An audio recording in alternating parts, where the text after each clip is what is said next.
how to make and create Facebook Shops cover on Canva PC. Hello guys, so all what you have to do is so simple and easy. Just go to canva.com and log into your account. Now click on create a design right here and search for Facebook.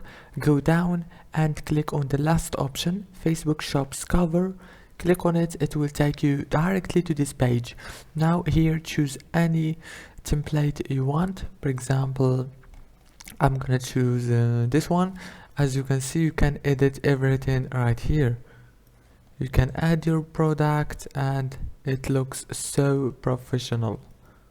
If this video was helpful, please don't forget to like and subscribe, and thank you so much for watching until the end. See you later.